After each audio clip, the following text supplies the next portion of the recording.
Good afternoon. I have been working on trying to get really easy recipes to have around the house for when I get surgery. So I just went to the grocery store and got my meal prep, pretty much just one meal, and then I got some ground beef and stuff too, and then I got some stuff from the grocery store yesterday. So one of the meals is a tuna melt on gluten-free bread. I had that for the first time last night. It was so dank, and it's full of protein, so I pretty much put like a full can of tuna, like one of the littler cans of tuna on it, and then just put some spices and ate the rest. And what I noticed is, you're a little crooked here, when I have a little bit of extra food, a lot of times I will put different seasonings on it and try different combos of things, because something like tuna, you like really have a taste like in your mouth. Like if you've eaten canned tuna, you know what canned tuna tastes like. So when you start to mix different seasonings, you can kind of like experiment with different flavors. So next time you make a tuna melt, then you can throw on different spices, or you can incorporate different flavors, so sauces, different things like that. So that's kind of how I experiment with my food. But anyway, I made it with just gluten-free bread. I think it was jalapeño jack, dairy-free cheese, a little bit of sauerkraut, and the garlic sauerkraut that I've been cooking with, and then tuna. And it's high protein. There's so much packed into that can of tuna, which is really good for healing. Again, protein is building blocks, so your body can't get better. Sorry, I've been standing on it way too much, but trying to like get things ready, which is okay, but it's just a little on my knee sometimes. But anyway, hella protein is building blocks, so it helps your body have something to rebuild with. So all my muscles are made of proteins, and they're going to need to be rebuilt. All my tendons and everything that are around my knee are going to need to be rebuilt. So protein is really, really essential. It has probiotics, so I'm gonna have to take an antibiotic. I just got all my prescriptions for next week, and antibiotic is on there, which I don't love, but I also don't love having to cut off my leg. So I'll make sure I have a probiotic that I can take as needed, and then try to incorporate more probiotic foods into my gut. For me, it's a little bit difficult to get probiotics simply because I have to rely on pickled and fermented foods rather than something like yogurt or kefir or something like that like I really enjoy. I can't have dairy. I'm allergic to dairy, so I incorporate a supplement for that. Let's see, what else? Okay, so that's, I had the sauerkraut in there for a little bit of probiotic to start preparing my gut, making sure that it's healthy.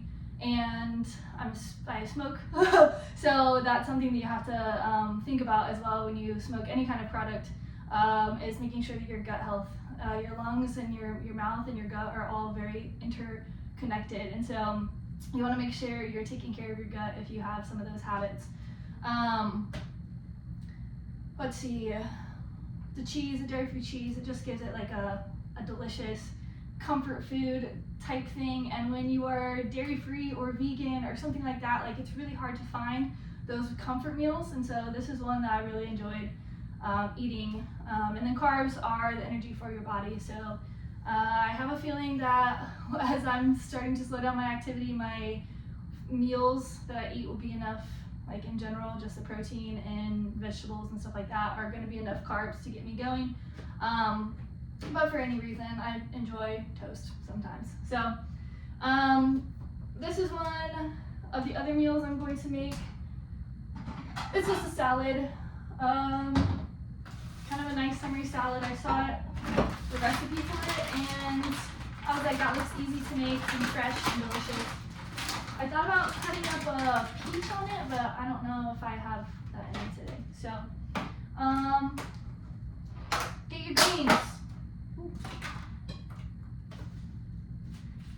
One thing, and if you have solutions, and one thing I'm trying to figure out, or if you've seen better solutions to plastic, that's one thing I still struggle with, like, because if I went to the grocery store or some other market, I could probably get like a head of spinach with no plastic.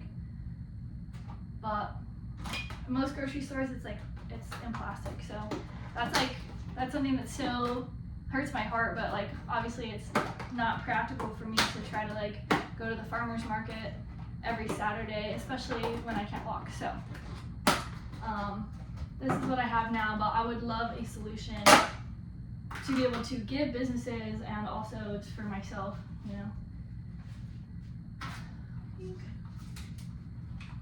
Sprinkling up.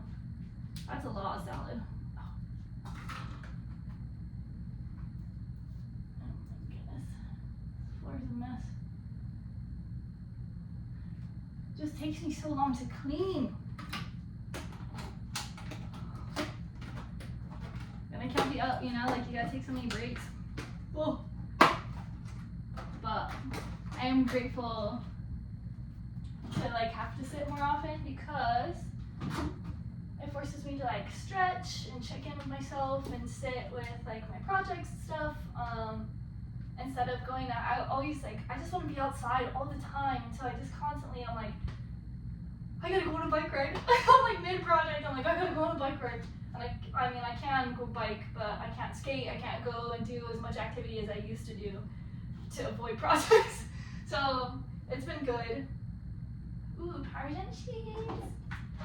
But also annoying. But it's good.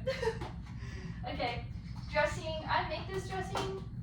I'm pretty sure it's just some lemon juice, a little bit of oil, some white vinegar, Dijon or like stone ground mustard, pepper. I think that's it. And it's a really good like just vinaigrette, dairy free, easy to use on like, it's pretty versatile because it's pretty basic. It's a little bit chunkier than I remember, but hopefully that's just the oil, not the lemon juice, because it's been in there for a second. Okay. Ooh, I haven't had one of these in a minute. I forget that I have some cheese down there. If it's not up here, I don't see it. If it's not up here, I don't see it, which is good because I put my beer down there. Or else I would have one every day. I love beer. Okay. I think we're good. I got some of that dressing on my chin and that's all I can smell right now. What else am I cooking this week? Oh, I got some chicken nuggets and chicken tenders. These are my favorite. They're the best. Gluten-free and dairy-free, and with all the good chicken, farm-raised, you know, responsibly raised on family farms. Love that. I'm trying to get back to my smoothies. I'm trying to figure out why I haven't been on my smoothie gang stuff, but unsure, but I just haven't been on it. Dried apricots. Oh, sprinkling. They're kind of tough. They're kind of tart. You watch your consumption of these bad boys. Oh, which reminds me, prepping for surgery. It's good to have like if you like dried apricots, or if you like some kind, like most dried fruit will help you with fiber in order to get your bowels moving from your pain medicine, because I'm pretty sure that stops you up, or maybe it's the trauma to your body or whatever that causes you not to be able to poop after you have surgery. Dried fruit. Don't say I never helped you out. Almonds. Marcona almonds. They were in there because I thought might be good. I'm gonna try them. Okay. What else did I get? Ooh, I got chickpeas so that I'm gonna probably bake them. I'm not really sure, and just like eat them as a snack. Those are high protein for sure. I'm trying to think of what else I got. But yeah, I figured those frozen chicken tenders and nuggets would be really good for like, if I'm not really able to get up and move, I can just throw them in the oven and go sit back down, wait a little bit, come back, and have them ready to go. And it's, again, protein. They're good, clean protein. Low carbs with the rice coating on the outside. So again, all good things. If I could get a fruit or a vegetable with it, that would like make the meal top tier.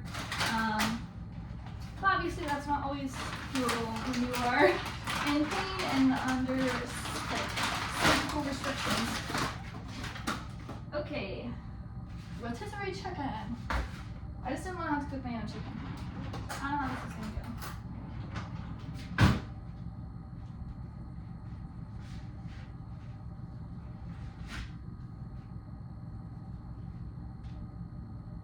Just kind of turning my fork. I'm not the best chicken shredder,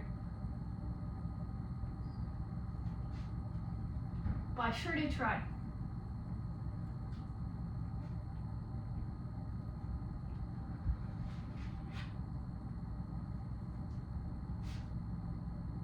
Can't wait to try this.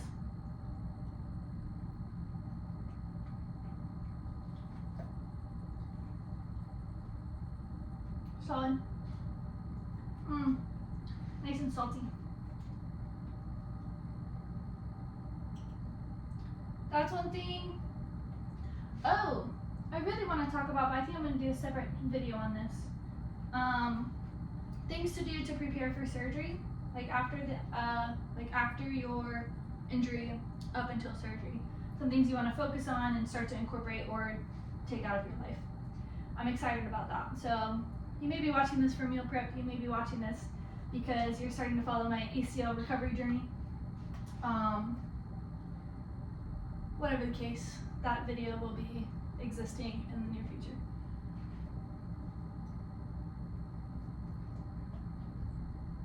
Okay. I'm gonna probably take the whole breast because I want a good bit of protein. What else did I want to put on here? I thought about cutting up a peach on there and some walnuts, but I already have kind of a fruit. I think it's good. But you can really throw whatever you want on a salad. Or I like to put like hot meat on a salad so it kind of wilts the lettuce. That's always a good option. Okay. Well.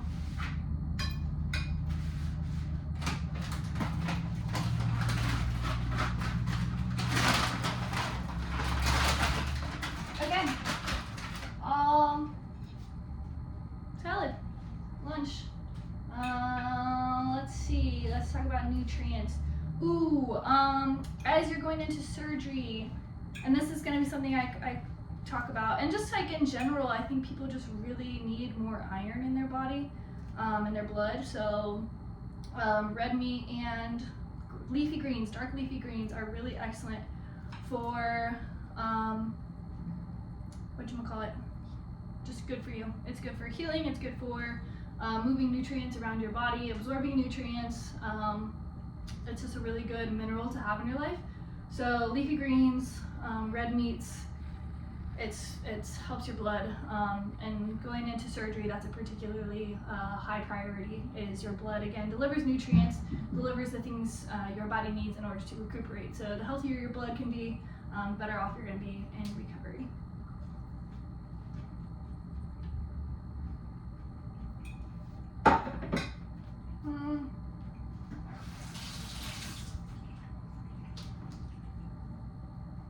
I feel like a little more honey and a little bit of pepper, because it's kind of tangy.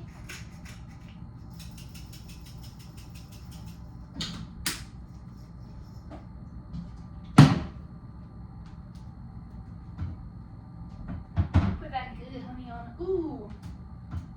And I started to incorporate bee pollen. I've heard bee pollen is like really good for you, really good for your skin. Don't know how, but I'm all about it. Giving it a go, testing it out, see what's up.